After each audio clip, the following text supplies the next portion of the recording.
बिहार में धान गेहूं की खेती छोड़ किसानों ने उगाई ये फसल। हर माह लाखों रुपए का हो रहा मुनाफा, महानगरों से आ रही मांग। किसान अरविंद मारी ने 5 साल पहले परंपरागत खेती छोड़कर फूलों की खेती शुरू कर दी।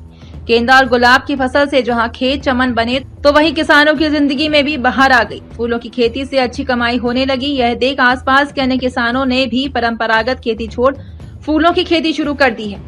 परंपरागत खेती से हटकर नए नए प्रयोग करने वाले किसान सफलता के नए आयाम गढ़ रहे हैं। कोइलवर प्रखंड के खन्नाव के रहने वाले अरविंद माली इसी की मिसाल हैं।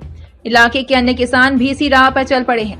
किसान अरविंद माली ने 5 साल पहले परंपरागत खेती छोड़ फूलों की खेती शुरू कर दी। गेंदा और गुलाब की फसल से जहां खेत चमन बने, तो वहीं किसानों की जिंदगी में भी बहार आ गई। फूलों की खेती से अच्छी कमाई होने लगी। यह देख आसपास के अन्य किसानों ने भी परंपरागत खेती छोड़ फूलों की खेती शुरू कर दी है।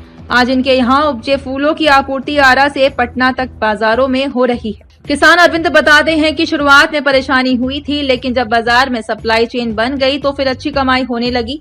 फिलहाल वे 12 बीघा खेत में फूलों की खेती करते हैं, जिससे प्रति माह औसत 1 लाख रुपए के फूलों की बिक्री होती है। इसमें से 70 से 75 हजार रुपए शुद्ध मुनाफा होता है। फूलों को गूंथ कर माला बनाने का काम परिवार के अन्य सदस्य करते हैं। पटना मंडी में मिला आइडिया।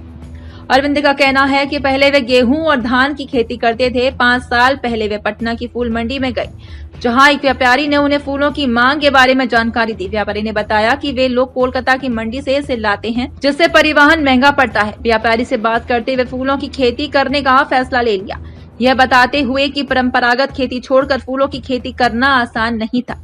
शुरुआत में आसपास के किसानों में मजाक भी बनाया। जब गेंदा और गुलाब के फूलों की खेती से मुनाफा शुरू हो गया, तो आसपास के किसान इस खेती को करने लगे। किसान ने बताया कि शादी के सीजन से लेकर दशहरा, दीपावली, भाई दूज, गोवर्धन पूजा, छठ, क्रिसमस और न्यू ईयर तक फूलों की मांग बनी रहती है। अरविंद माली का कहना है कि प्रति एकड़ उसे 3 से 4 लाख रुपए का मुनाफा हो रहा है। फूलों की खेती शुरू करने वाले किसान मनोज भगवत का कहना है कि अब आसपास के किसान भी सीखने आ रहे हैं। उनका कहना है कि कोई भी किसान जिसके पास 1 एकड़ या उससे अधिक जमीन है, वह आसपास के शहरों में उपलब्ध बाजार के आधार पर फूलों की खेती शुरू कर सकता है।